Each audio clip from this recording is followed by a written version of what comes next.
So now you should have a summary of what the poem is about. So I'm going to jump into some of the analysis.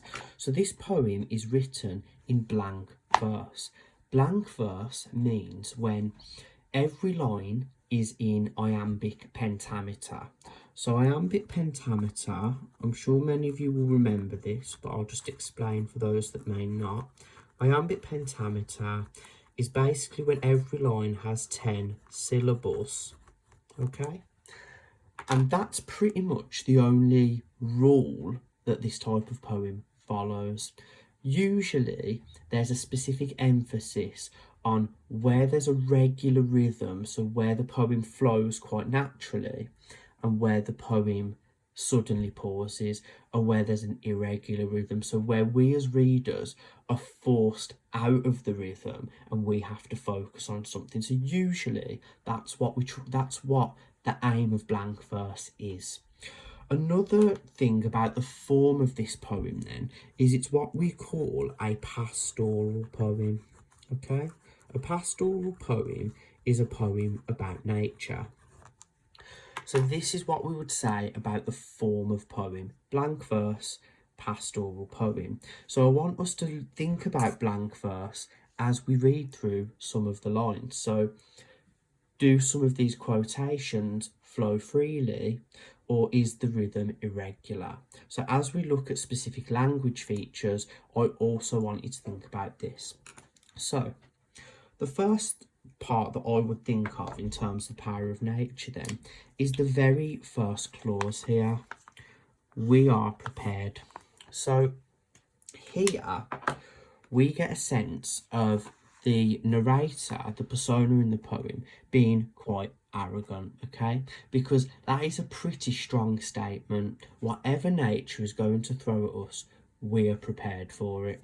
So here I would talk about possible arrogance, but another thing I would talk about here is the fact that it's in the present tense. Usually we are not fully prepared for disaster until it actually happens. We might think we are, but we're not, okay? Another stretch and challenge point, sorry, I should have went through this with you earlier. The poem is called Storm on the Island.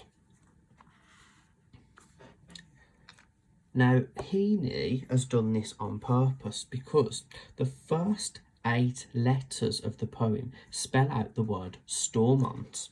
Stormont is the name of the Northern Irish Assembly. Okay? So basically their version of the Houses of Parliament, where they make laws, where the government meets up. So he's done this on purpose, hasn't he? All right? He's making us think about how powerless we are against bigger forces. So I'm sorry, I wanted to just get that point in there as well. That's a nice stretch and challenge point if you're aiming for the higher grades. So we're prepared. Now, there are lots of other places I want to go to here. So a key word I'm going to think about is squat. Now, again, I'm not going to write down everything. I'm going to talk through everything. You need to write ideas down as we go along. So squat then can be looked at as a homonym, okay? So a homonym is a word that looks the same and sounds the same, but has different meanings, okay? Homonym, the same name. So we could talk about the houses looking squat. So if we think about it in terms of an adjective, it's how the houses are small and flat, presumably in preparation for a storm, a natural disaster. Because of the way they've built their houses, it's going to withstand any storm, anything that life will throw at them. But you can also look at squat as a verb, to squat down. Now, I'm sure a lot of you in PE have probably done this before, or in general, when you've got into the squat position, the thing that we know about that is you cannot stay in that position forever. Eventually, you're going to have to stand up again. eventually you're going to need to move out of that position. What Heaney is trying to show through this word squat is no matter how safe and secure we think we are, no matter how much we try and force a certain situation, things will be forced to change. Okay, so some nice keywords there, nice and easy to learn. We are prepared, or the word squat, lots we can get out of it. So that might be one that I use in my essay. The next key quotation then, I think is, I'm trying to think of the right word here. I think it's a very sort of perceptive way of thinking what Heaney has done here. And as I talk through it, you'll see what I mean. Wizened earth. Now, wizened has a similar sort of function to squat in the sense that it's another homonym, okay? The word wizened, because that can mean two different things as well. When something is wizened, one way that we look at that is that it's worn through overuse, okay? If something is wizened, it means that it's worn out. It's no longer as fit for purpose as it used to be. When we think of the wizened earth, we think physically the ground that they're standing on or battling on no longer is as secure as it used to be. The natural earth can only withstand so much conflict in the same place. So that's one way that we look at the word wizened. Another way we look at the word wizened, though, if you think of the word wizard, or to be bewitched by something, the earth is quite wise. The earth knows more, the natural earth knows more than the humans that are on top of it, because the earth has experienced more than the humans have. The earth, metaphorically, has seen more conflict, has seen more change in the world than the humans have. And another way we can take that further, if we think of AO3 context, most religious doctrines have this similar sort of belief that when you've had your time on earth, when you've been given life as a sort of recompense or as payback, you give yourself back to the earth. So perhaps the earth, the ground, is wizened, it's wise, because a lot of human life has been given back to it, maybe. So that's another way that nature is powerful here, because it is physically reclaiming human life over time. Okay, so these are just a couple of ideas that we can think about at the beginning of the poem. And again, we can see a bit of a theme of arrogance going on here, that the human persona seems to think they know everything about what's happening here. They're prepared. They've described how the houses have been built. The earth is wise. It's never troubled us. But then, as we get further through the poem, we start to see a few implications. One implication that we see is we suddenly have caesura. So caesura with an E on the end means there's more than one. We start to see the caesura breaking up the rhythm, all right? So unexpectedly, in the present tense, while the persona seems to think they know everything they need to know about the natural world, they think they're fully prepared for it, all of a sudden, the nature can rear its head, and suddenly it can start having an effect on us. He has suddenly had to start pausing to reflect. Suddenly, he needs more time because of what nature is starting to do. Jumping a bit further ahead then, we think about then what the natural world is doing in response to this human ignorance that we see, okay? So there are no stacks or stucks of hay that can be lost. There are no trees, which might prove company when it blows full blast. Leaves and branches can raise a tragic chorus in a gale. So what is happening here then is trees that are meant to give life, trees that are meant to be a source of sustenance for us, which are rooted in the ground. They're meant to outlast human life. We know what trees are. All of a sudden, the natural world can rip the tree from the ground, and suddenly its leaves and branches are in a powerful wind. They're raising a tragic chorus. So this again is another one of my favourite quotations from the poem. Tragic chorus.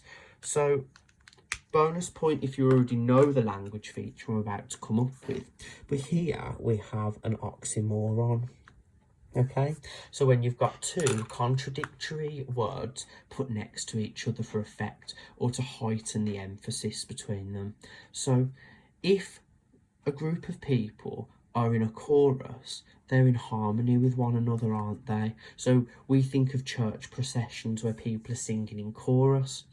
When we listen to music that's well liked and well received by groups of people, a lot of people tend to sing the chorus, the bit that's repeated, together, don't they? So chorus, it signifies unity, it signifies strength, it signifies familiarity. But Heaney has decided to ruin that, hasn't he, by saying that actually this chorus is tragic. Because everything is in chorus with one another, all this is doing is it's creating further problems, because physically or literally it's the trees and the branches that are blowing together, causing chaos and destruction. But remember, we always think of poetry symbolically, don't we? There is a nice bit of symbolism in this part of the poem. Sorry, that's meant to be an I. And that is, Heaney's trying to say, no matter how unified groups of people are, no matter how much combined human strength there is in the world, when nature decides to pit itself against us, this chorus is tragic. Nature will win the battle when there is this setup. So a very nihilistic outlook, okay? So nihilism just basically means when you don't see the point in anything, okay? So if you're stretching yourselves further, you might argue that this oxymoron is nihilistic, all right? He's trying to show that in certain situations, humanity will not be the victor. Humanity will not win. I'm just going to pause for a brief second then, and I'm going to ask you to pause here just to have a look back through the notes that we've looked at so far. Okay, so thinking then about the next half of the poem. Again, I'm not going to annotate every single reference because, as you can probably tell, I absolutely love this poem. There's loads I can say about it, and I'll be here all day. So I'm just picking out key references that I think you could use in different sorts of questions as well. If you choose to use Storm on the Island as one of your staple poems, what I mean by that is one of the poems that you learn in detail and apply to many different questions. We're thinking specifically about key quotations that link to different poems and different ideas. So jumping further ahead then, I'm going to look at this next oxymoron. The sea is company exploding comfortably. Now, I'm just going to put 2 asterisks here, just so I'm not writing all over the page. So, a similar sort of idea than in comparison to the trees in the tragic chorus, in that the sea is something that's familiar to all of us. We all think that because we've been by the sea, or we know what the sea consists of, we almost have control over our knowledge of the sea. But this next line, exploding comfortably, adds a problem or a dilemma to this, doesn't it? Because what Heaney's trying to say here is, yes, the sea might be close to us, it might be company. When things are hectic, we rely on things that are familiar to us to help keep us grounded, to help keep us secure. But the sea can have the effect of an explosion of destroying man-made sort of shelters and things that protect us effortlessly. The sea can destroy things while at the same time being familiar to us at the same time. The sea has many different facets. The sea can help us, or the sea can harm us, if you think about some of the annotations I made earlier. Just going to do a bit of an interval at this point as well, because we think about blank verse, we think about iambic pentameter. So far then, a lot of the lines that we've read, a lot of these oxymorons have been said without many interruptions in the middle of these lines.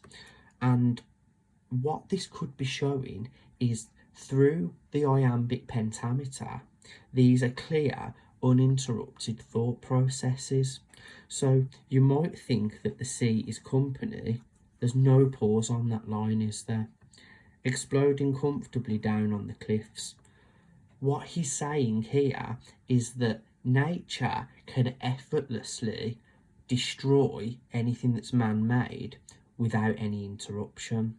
You might argue that the iambic pentameter, which is usually a sense of control from the speaker, is actually being subverted here. We could say that the lack of pause in the iambic pentameter lines is showing that nature is effortlessly winning the battle against humanity. So I'm just going to put a little brief note here that the iambic pentameter could be some sort of subversion. Okay, again, if what I've just said doesn't make much sense, feel free to message me on Teams. I will talk through it in a bit more detail for you, all right? But I am conscious of time, and I do want you to use some of this lesson time to think about your own ideas too. Again, I don't want to just spoon feed you everything. I'm just giving you things to think about. So then, moving a bit further down the poem, a few more lines later, those of you that will have studied the poem before will remember this line. This is usually the one that people like to remember because of its aggression, because of the imagery that we see. So all of you will know that this is a simile, okay?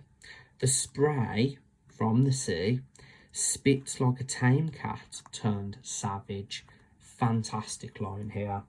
And what we're seeing here is, you know, again, another attempt, a feeble attempt at this point, at us trying to control something that we think we have natural control over, but it's coming back to offend us, it's coming back to harm us in some way. Cats tend to be domesticated, don't they? Okay? We tend to domesticate cats, so to make them more suitable to a home environment. And we try and keep them tame, okay? By tame, I mean we try and keep them calm. We try and keep them obedient. We use lots of strategies, don't we? If you're well behaved, we will feed you. If you're well behaved and if you are under our control, we will give you a safe shelter.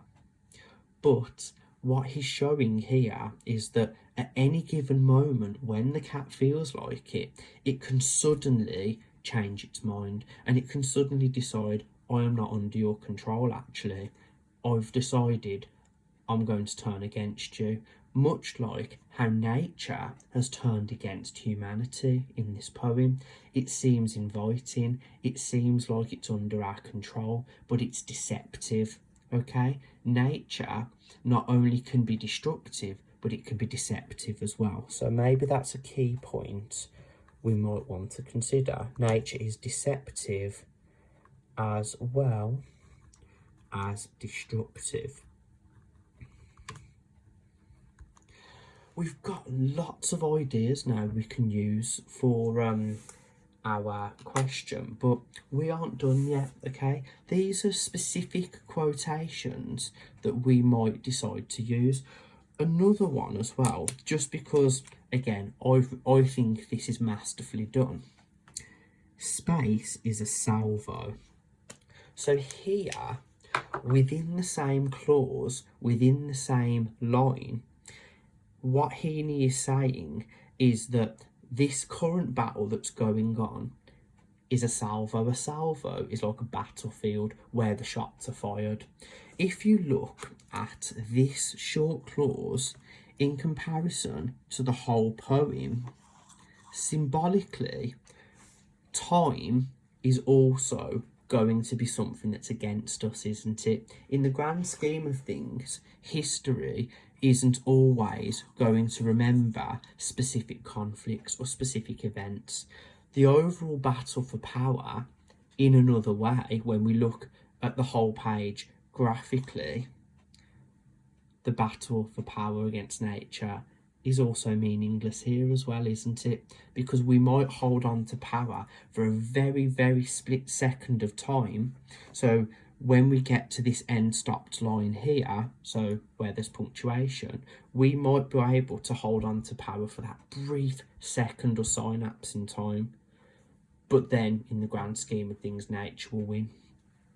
So there are other quotations that we could analyse in more detail as well. So one that I've skipped over, which I probably shouldn't have done really, the word pummels. So to relentlessly beat something into submission. Boxers tend to pummel their opponents. We tend to pummel meat until it's tender. So that's another verb choice that we might choose, that nature is relentless. Okay? Another key point as well, just before I talk about the poem as a representation, so further stretch and challenge. Spits like a tame cat turns savage, says Jura. We just sit tight while wind dives and strafes invisibly, says Jura. Space is a salvo, says Jura. You can see that by the end of the poem, in comparison to some of these lines at the beginning, and actually quite a way through the poem, there are fewer lines in iambic pentameter, because basically by the end of the poem, we get a sense of the persona realising that they are not as powerful or as knowledgeable as they thought they were. So a key idea here, so structurally, the persona realises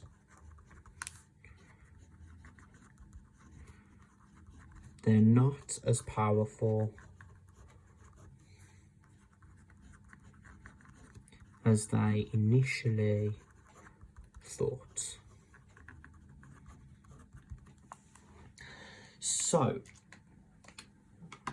these are the quotations then that in my next session I'm going to use in my answer, as well as the exposure ones. But just before I finish this annotation, I want us to think about how we might stretch our thinking even further, okay? So if you want to stretch yourselves, or if I think you can stretch yourself to a grade 8 or 9, I want you to stay tuned just for a few more minutes. So what we might think about then is the poem in both a conceptual way and in a critical way. So, this word conceptual, just to remind you, it means when you look at a whole piece of text as an idea for something.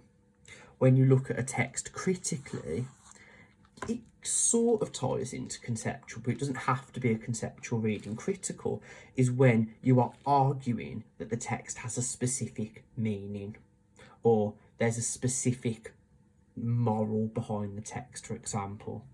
If we think of a conceptual reading, I would argue then that this poem is a symbolic representation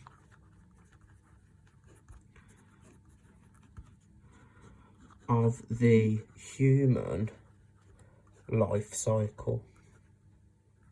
Okay? So I would argue that this poem is a symbolic representation of the human life cycle. So it shows how a human changes through age. I'll just quickly explain what I mean by that. So When a human first comes into the world, it could be perceived as a storm of sorts because it's chaotic, it's unpredictable. We don't know whether you will survive or not. By the time we're in this world, a lot of us, when we're younger, we oversimplify things in the world, don't we? We think about the world in a very black and white sort of manner, or there are binary oppositions. The world is either good or evil. You either have good or bad people. Here, the persona is kind of behaving a bit like that, aren't they?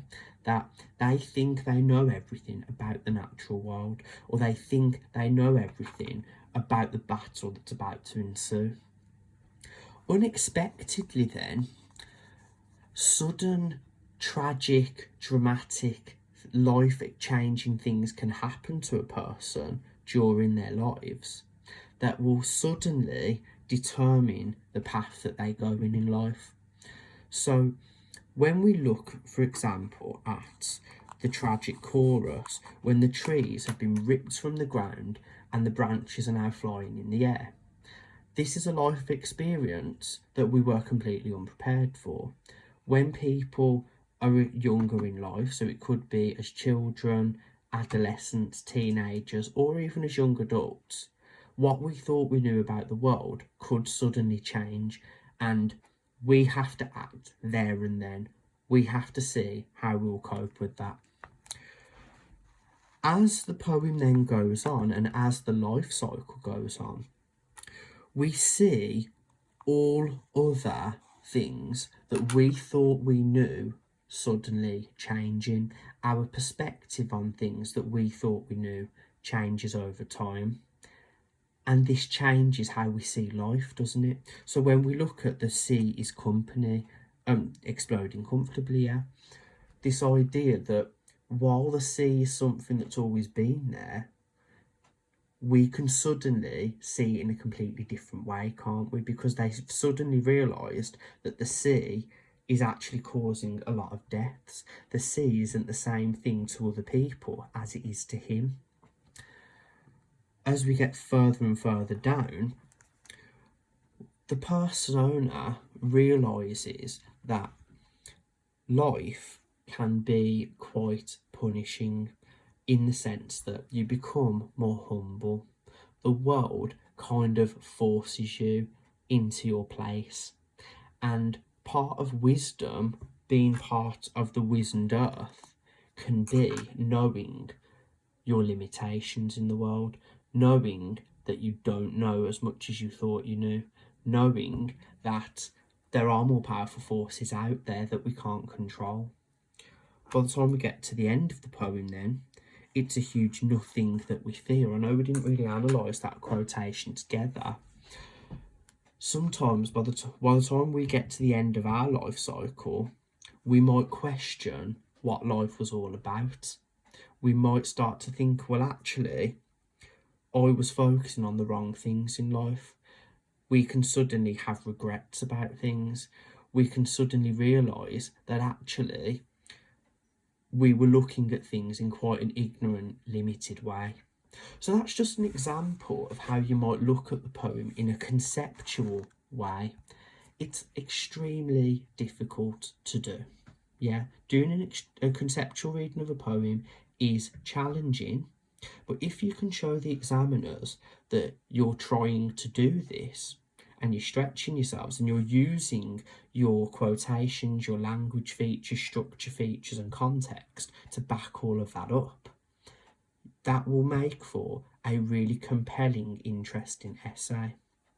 Okay, so what I'm going to do then now, I'm going to pause this video. What I want you to do is I want you to have a think about, when you answer the question on the power of nature, will you use some of these references or will you use different ones in the poem? And if you are going to use these references, do you have any other ideas about them?